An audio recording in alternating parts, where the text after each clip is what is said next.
if you recall from the last session, Ozzymo had gone missing. Gil and Z poked around for a while. You snuck into Kia's tent. You tried like a little deception that did not really go that well. But Gil was the hero of the day with some amazing stealth rolls. You were able to sneak in, and you discovered that Kia was in there, like talking to like what looked like maybe one of like their siblings or something, like on a bed, and they were talking about like some harrowing experience they'd had. You didn't really get to the bottom of that, but you did meet somebody outside the tent that told you that Ozzymo had been taken out of the tent not too long earlier and been taken over to like the medic area near the fighting pits.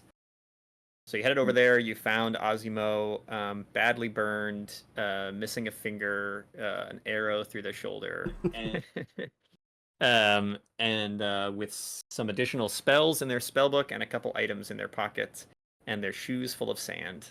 And that's about all that you know. Incredible. They're recovering pretty quickly. They'll let you take Ozzymo back home. At this point, it's like 1 a.m. or 2 a.m. in the morning. Basically, when the sun rises on this day, you're in the middle of the night right now. When the sun rises on this day at like 10 in the morning, there is going to be the first competition, which is going to be the Northern Knackers versus the Iron Shod, and then you guys are going to be doing your brawl the next day. So you're at this point you're about like 30-ish hours away from your Dungeon Brawl competition. It's currently like 2 in the morning or so, and you guys are presumably like leaving the medical tent, kind of carrying like a wounded but able to walk Ozzymo with you. Yeah, if you guys all want a long rest, that's great. You wake up feeling rejuvenated on board the Sparrow. Yeah, what would you like to spend this day doing before you have one more day before your Dungeon Brawl? Here I basically just ask if I can put some spell slots into the Mantle of Glass. Okay, so go ahead and make an Arcana roll, Austin, for the mantle. You lucky bastard. Okay, roll 1d12. Oh, no lie, a 12.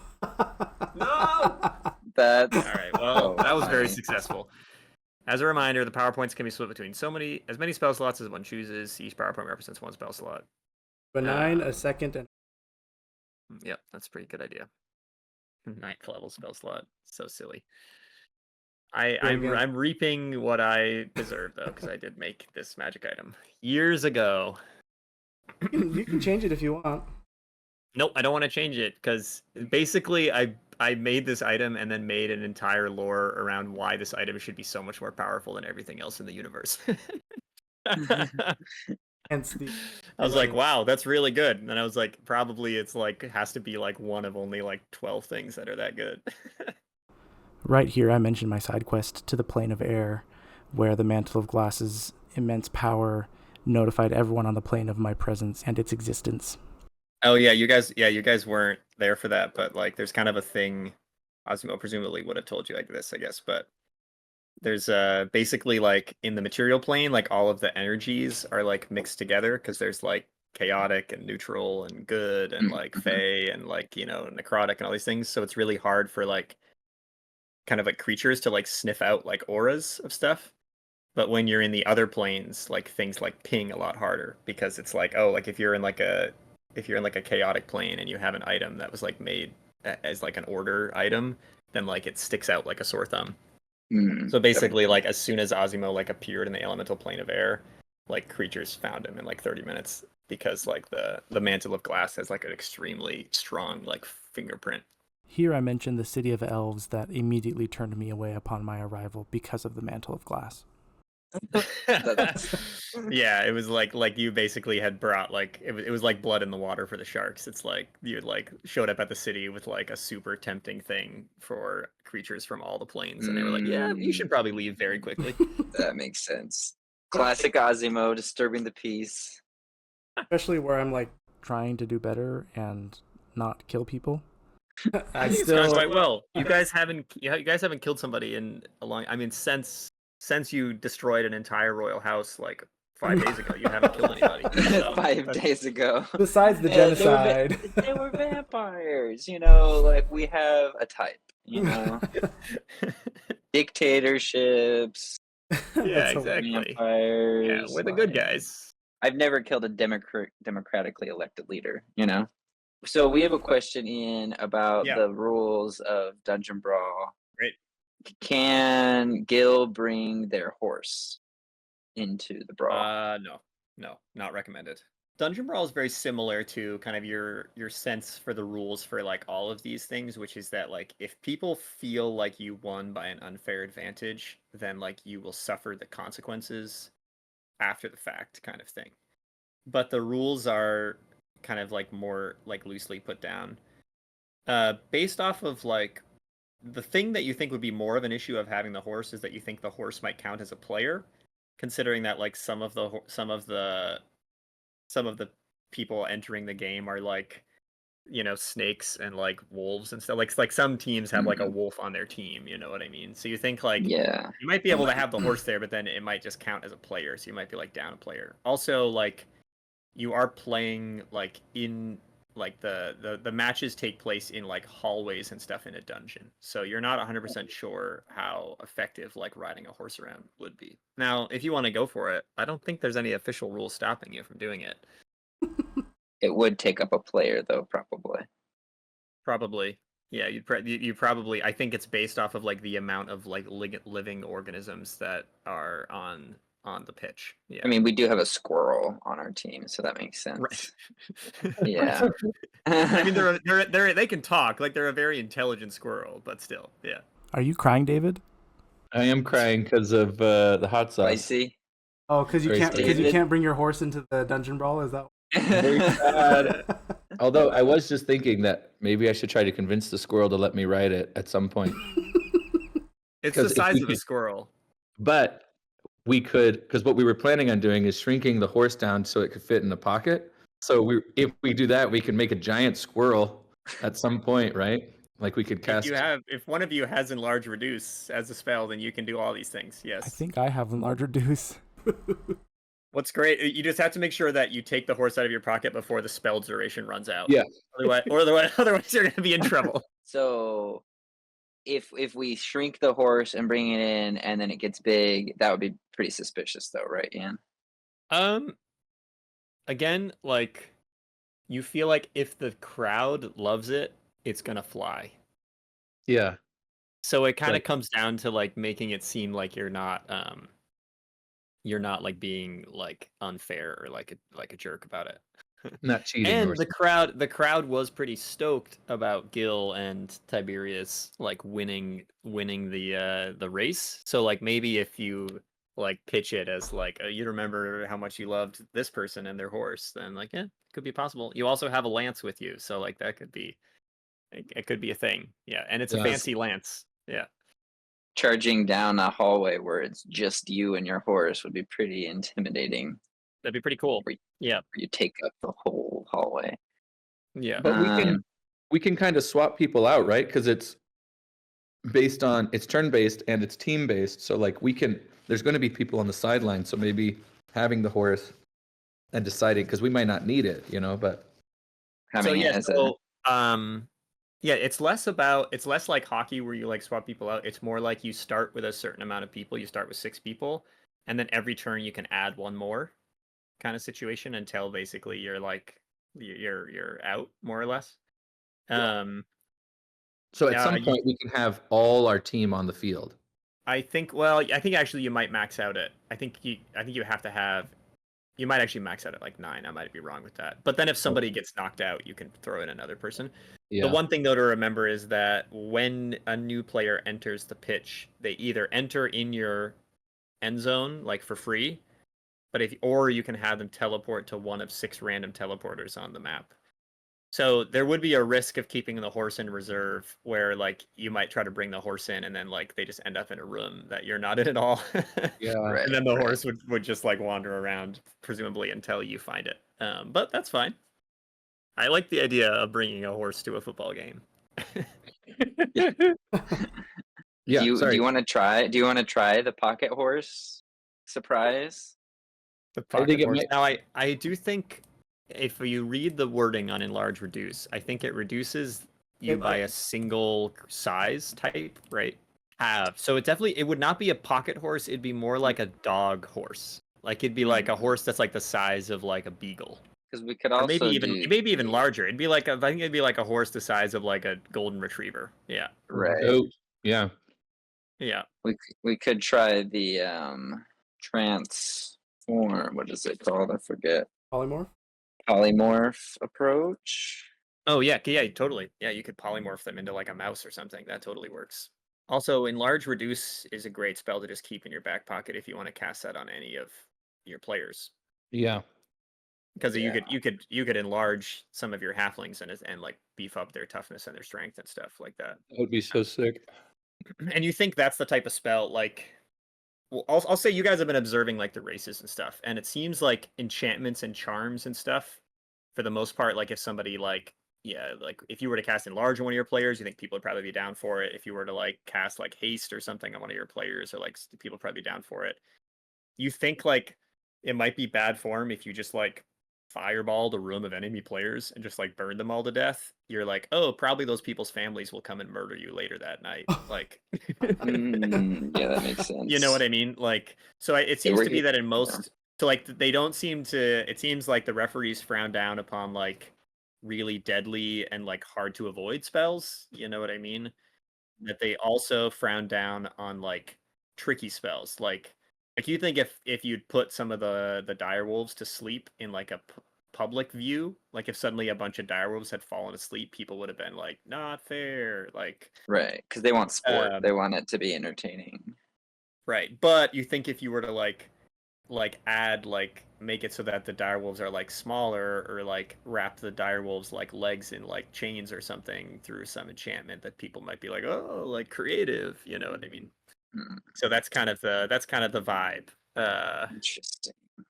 And there are referees who may eject you from the game if they determine that you've gone too far. Oh, that's smart. That's great. Yeah, I'm thinking we'll polymorph the horse. We'll do a mouse. Nice. Kind of fun, right? So do we consider it as one of our team members?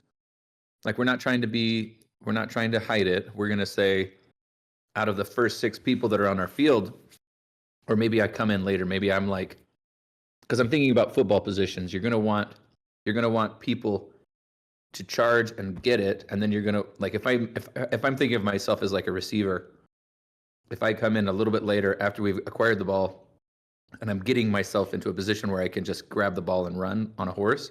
Right. Do I have to be part of the first 6, or do I come in as like position 7? I think you start as part of the first 6, and we just use your super stealth to get you to the ball. And then whenever you've got the ball, then we unpolymorph your mouse horse, and then you charge to the end zone. Okay, I like it. Seems like a solid plan. Definitely going to work 100%. It's a concentration spell that I can hold. So once I cast it, then I just have to maintain concentration, which I have advantage on doing that. Wall of Force would probably be frowned upon if it was noticed, but you might be able to use Wall of Force in sneaky ways to like block certain players for just like a couple actions and have people be like, what's going on there? And then you could like drop it, and then like you might get away with it. That's what I think. If you used it as like a one turn, like somebody's sprinting full speed and then bam, they hit something, and then you take it away, and then it's like, what just, like. Yeah. I mean, I don't know how much magic work. Like, I don't want to rely on magic just because I don't want to get disqualified for Z or Astroguard. Oh, that's true. Yeah. So like, I might use like sleep at like if I think I'm almost knocked somebody out, then I might use sleep to take them like the rest of the way without it being too suspicious. But I guess my big question for you guys, just as like a party, is like, are there any really important things you guys want to do before your brawl, or do you just kind of want to like put in a couple minutes of prep and then we kind of get into it? I'd be down to get into it. Let's do it. I do have a day, right? Yeah. You guys have like 24 hours. Yeah. So I guess I want to spend the day using the charges on the wand of the Doom Path to try to get used to it. It's not really a tuning, right? Because it's just something I can use. Correct. It's something you can use. Like, how about this? This is kind of how we've done. I actually really like players in D&D practicing things, but there's not a great system for it. So this is how we've done it in the past when like Z's had some sessions where he's like practiced with an item before. So I think I want you to roll on a skill that you think would, like, you could roll like Arcana in this case, or I could even have you roll like Stealth or something, like depending on like you think the mode of how you're using it. Yeah. And then basically depending on how good that roll is, you get a certain amount of charges to use within like the next, so let's say you were to practice with a spear, for example. I would give you like a certain amount of like, oh, now you've got like 2 little tokens, and each time you use one of those tokens, it basically just gives you advantage on a roll with that item to represent Cool. like you put in the time to try to get better at something. So yeah, so if you wanted to practice with the wand will have the same probability of going awry, but you would have a certain amount of essentially free rerolls of like, oh, you rolled something that was bad, but then I'm going to allow you to be like, oh, because you practiced, you have 2 times you can get like a free reroll with it. Yeah, I was thinking athletics would be good because I'm going to be running and trying to teleport and then maintain running, Hmm, Yeah. cool. Yeah, totally. I think that's great. So you want me to roll? Yeah, go ahead and just make an athletics check. So I got a 12 plus 4, it's 16. Nice. So yeah, I'll say you have 3 times. You have like 3 little charges if you just want to mark that somewhere, that you can basically do a reroll on the Wand of the Doom Path, which is quite good. Yeah, that's going to be pretty clutch.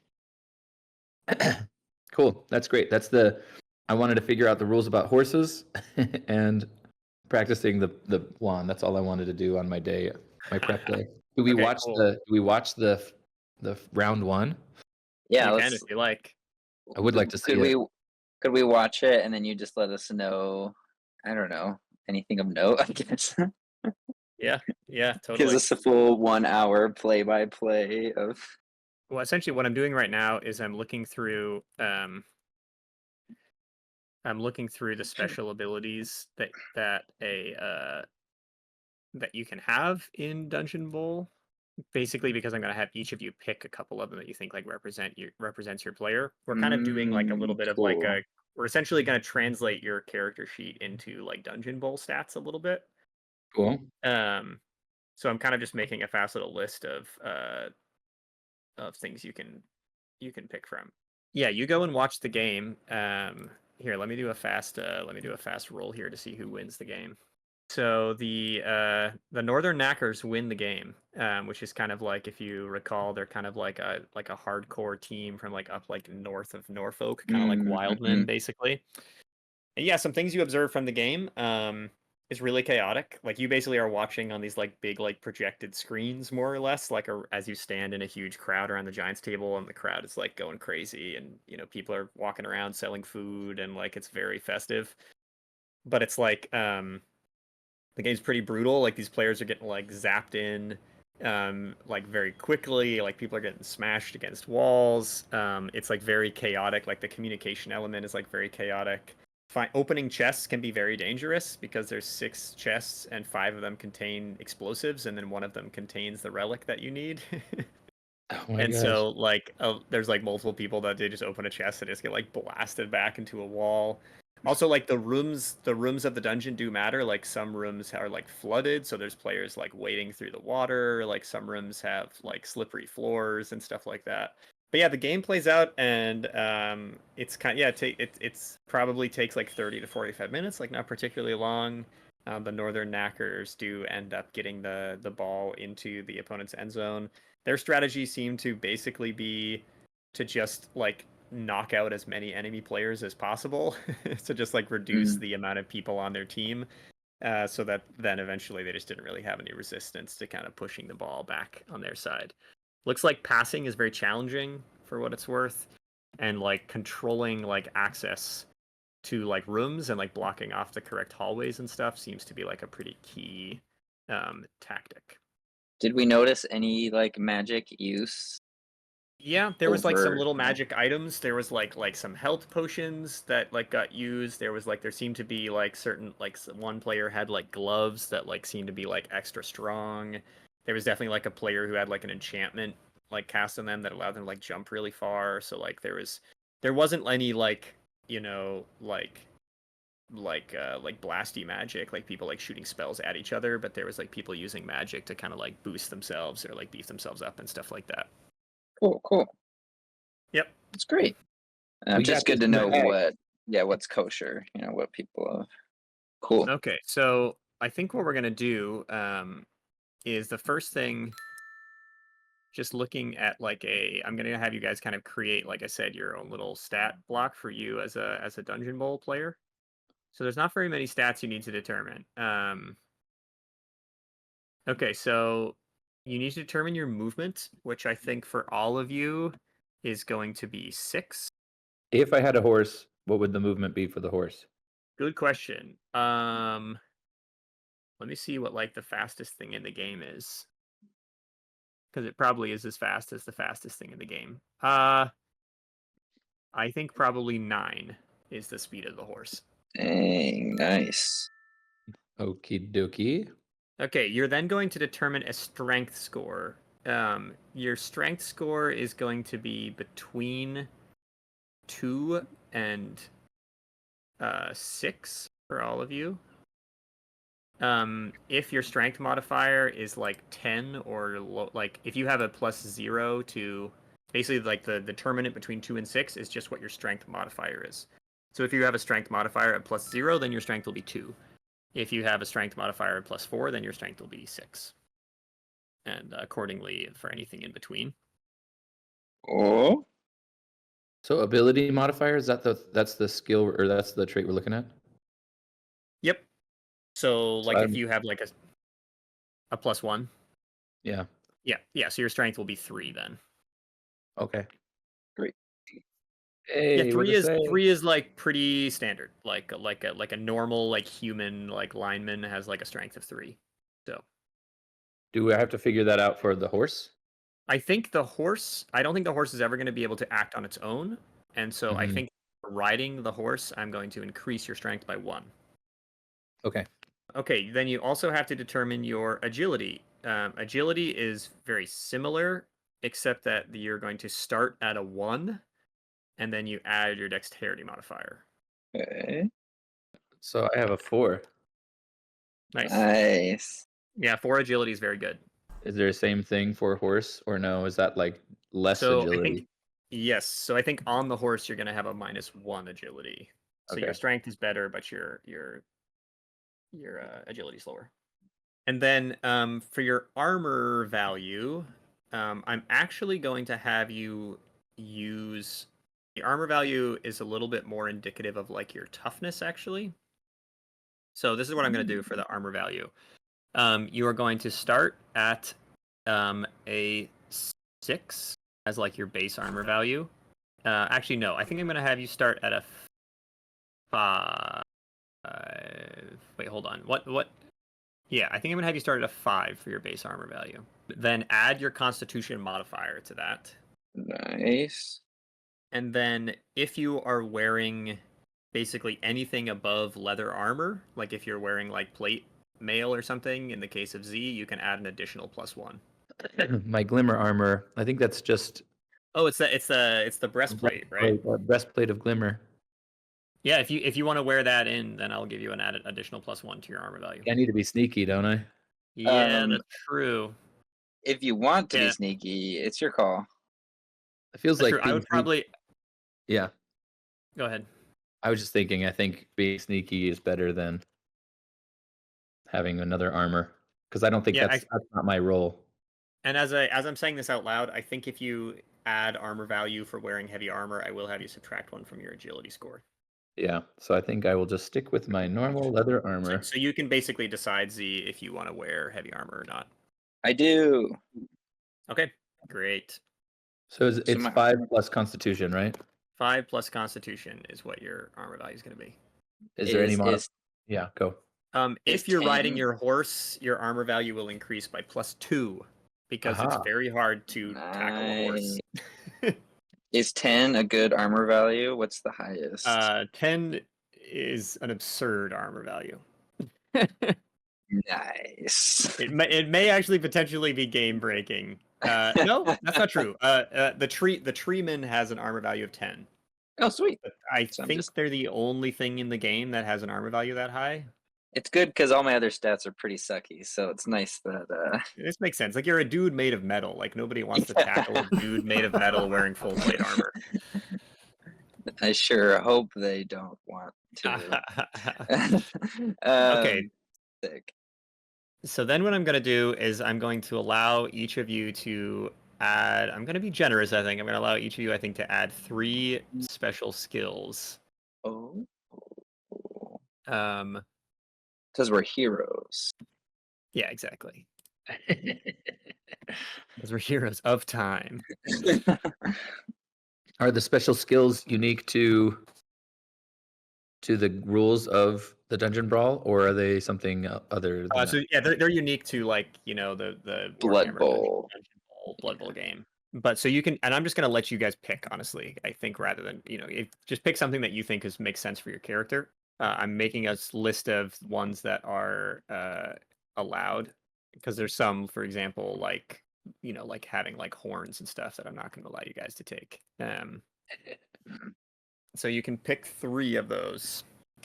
And if you have any clarifying questions about them, then feel free to speak up and I can kind of explain better how they work.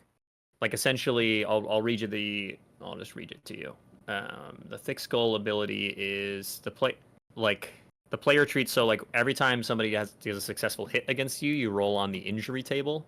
And normally if you roll an 8, 9, if you roll like an 8 or more on the injury table, then you're KO'd, which means you can't play the rest of the game. But if you have thick skull, if you roll an 8, then you count as stunned rather than KO'd. So that just means that like you're not like knocked out of the game. You just are going to be down on the ground for like a turn where you can't do anything, but then you can get back up again. So it essentially just makes it a little hard for you to be like KO'd and put into the healing box. When it says just like better at including the thing, does that just like would that just improve the roll of it, or So a lot of the abilities, for example, like sure hands, a player with a sure hand skill is allowed to re-roll the d6 if he fails to pick up the ball. So like essentially most of the time in Blood Bowl when you're trying to do something, you roll a d6. And a lot of times these skills just allow you a re-roll if you fail. Sometimes they have like a special little bonus thing on them. No, that okay. That makes Okay, David, sense. I shared a list of things in the general channel that are special skills. I've kind of just given a very brief description of what the special skill does.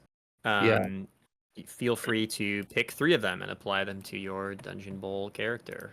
I mean, it's just kind of inherent in what like our characters are. Like, I'll probably be a blocker just because I have terrible agility, but I have a lot of armor. And then I think Austin, you probably could be more of you could maybe add some skills for throwing. You know, Okay. what's your? Because I'm thinking, Gil, David, your character could do more like with catching. Yeah, that's what I was thinking. Yeah, then yeah. So I think it's kind of yeah, and then Okay. I'm just gonna do stuff like Dauntless, like better at blocking players. I'll read you the description really fast. So the way that pass works, a player with the pass skill is allowed to re-roll the d6 if they throw an inaccurate pass or fumbles. So essentially just gives you a free re-roll when you're trying to pass, or if you fumble when you catch the ball. And then accurate, the player may add 1 to the d6 roll when he passes. So do you prefer a reroll or do you prefer a +1? Okay, amazing.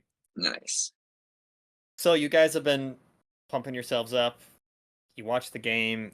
Seems like it's potentially possible. You get as good of a night's rest as you can, as good as a night's sleep as you can. The next morning is the morning of the Dungeon Brawl. You have to show up to the pitch like an hour early.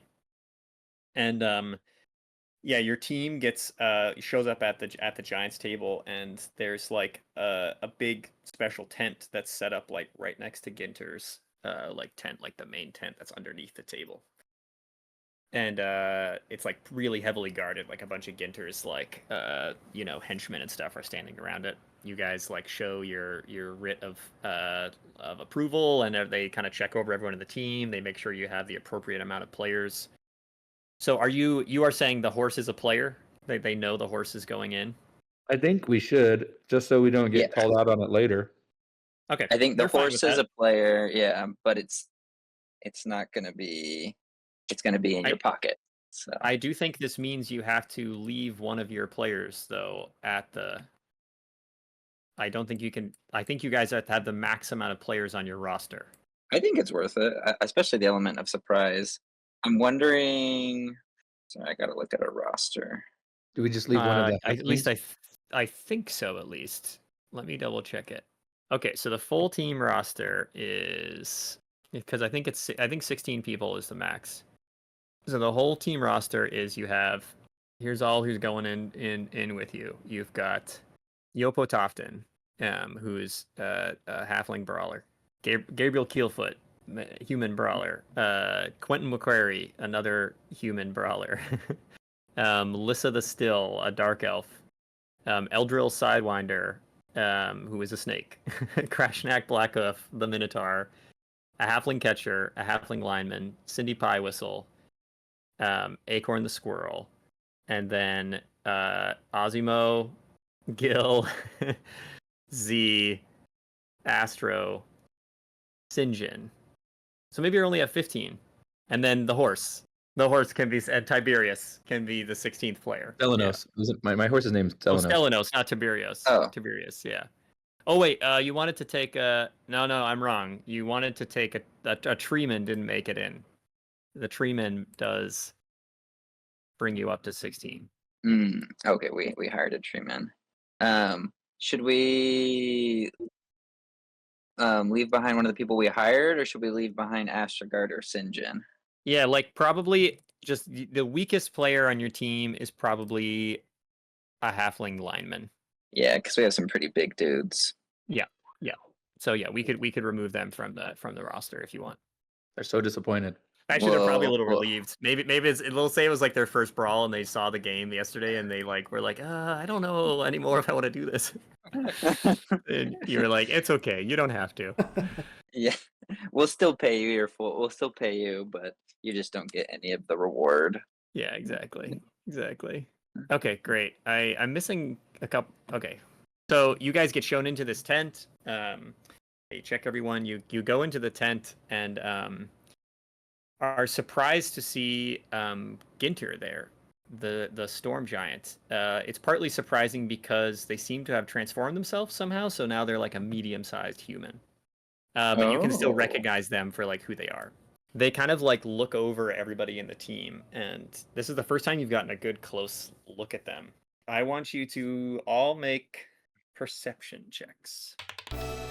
Oh my. Nat 20. Well, that's what I wanted to. That's what I wanted to hear because this is a fun little detail. So Ginter comes like walking up to you, and it's the first time you've seen them up close. And they do, in fact, one of their eyes is a glass eye, and it's like has like a strange like glow about it. And as you look at it, just the way that it's like refracting the light and the way that there's these like micro like reflections in it, you are positive this is made in the same way that the mantle of glass is made. Dang. Which leads you to believe that this is some kind of a dwarf artifact. So do we have to kill her and take it? Z immediately is like, Oh shit, no. like, takes out a sword. But we're killing her, right? When you said Dungeon Brawl. She looks you over and she doesn't say anything, but like this eye like travels up and down you, Ozzymo, and like she definitely like gives you like just like the slightest little like frown, almost like and then just like keeps on walking. And she kind of checks out everybody on the team. Do you want to do anything to react to this in any way, or do you just kind of stand still? She's not saying anything. Less oddly. She does stop at Z because Z's like, Got the secret. He's got Time's secret built within him. E13. Once she's examined everybody's everybody, then she like stands back, and she just says, "Best of luck." And then they like pull aside like a little like a little curtain in the back, and there's just a teleportation circle on the ground that's like glowing and like crackling with like a strange energy. Whoa. We And can see the other there's like team. Can we see the other team right now? they were led into like another tent on the other side. Okay. Okay. Yeah. And this like elf is like, this way, and it's just like ushering you guys into this tent. Before we go, I did actually want to say something too. Okay. I can't find the part where they talk about all the different Oh, you want me to read it for you? the 13 dwarves. I'm looking at the songs right now. I know that I bear the mantle of Findor. I just can't find the list of all the 13. I can read it for you really fast. Where's Songs of Glass? Okay, here's what's said about the 13 dwarves. First was Baldra, the singer of blood, then Doran, the sword of the father. Third came Findor, the mantle bearer, and Hudrin and Hondrin, the weavers. Next was Jada, boat builder, and with her Padra, disc finder. Eighth came Aeron of the morning spear. Ninth was Goda, the night blade. 10th is Kara, the time hammer, and 11th is Fell of the forge, and with him Vo, the silver-handed. Last came Wayla, the flail, to whom time herself whispered her darkest secret. So none of them are explicitly mentioned as having eyes, but you maybe could make some guesses. Trying to do right now. I think because it does mention like the eyes of time, and that time herself whispered her darkest secret to Layla. So I kind of want to up and down, and frowns at me. It better be good. Nice glass eye face. That's what Z definitely says. I want to communicate understanding. Ooh. That's really interesting. Ozzymo just coming out with a deep cut like lore and been like, all right, do you know this or are you a noob? I need to look at something really fast. She definitely kind of like caught off guard a little bit. And she says, she just says, I would not brag if I were you. Go ahead. Yeah, and then she kind of again like looks at you, and she says, I have seen where you've been, and I know some of where you're going, and I would not brag yet. I say, apologies. She kind of laughs and she says, perhaps if you do well on the pitch, then you and I can have a drink later. Wish us luck. Nice. And I like whatever Storm Giants like. I'm pretty sure they like bone flour bread. Yeah, exactly. Spot on. Pulls out a loaf. Yeah. I'll just give her like a solemn nod. Great. So you guys step into this portal then? Yeah. This feels like a very We're goblet of fire. It is a little goblet of fire. We're gonna wrap up soon. I'm just gonna give you guys a little teaser. So you step through this portal. Oh my god. And you and your teammates are teleported one by one into this like stone room. Oh, and there's like an attendant like standing over here in the corner that's like a little goblin with like a robe. And he's like, 6 of your players, the starting 6. He's like, up those stairs. And he's like, the others wait over here. And you like, as you poke through this door, you see this room is full of like cots and there's like bandages and stuff. And then like this room over here is just like splattered with like blood and like in this like final room. And then there's a staircase that leads up to like a little portal that again is kind of like crackling and sizzling. incredible. I'm so stoked. Who is going to be your 6 starting players that you guys sent? I was thinking we leave Astrogard and Sinjin out as like they'll be the big like the second wave, you know? Mm-hmm. Mm-hmm. So maybe we start with 2 big blockers, me and the Minotaur, and then Austin, Gil, I think Sidewinder, one more. Who should the 6th person be? Tree? I need The to- tree? We'll have this Yeah, be so we'll Gil. start with like a strong physical presence, try and knock some players out, Cool. and then we'll introduce more catchers and stuff later. Okay, so you're gonna start. Sorry, say it again. I was busy getting Gil. So you're gonna start with Gil, Ozzymo, and yourself, right? Mm-hmm. And then the Minotaur, Sidewinder, and the Tree Minotaur, Man.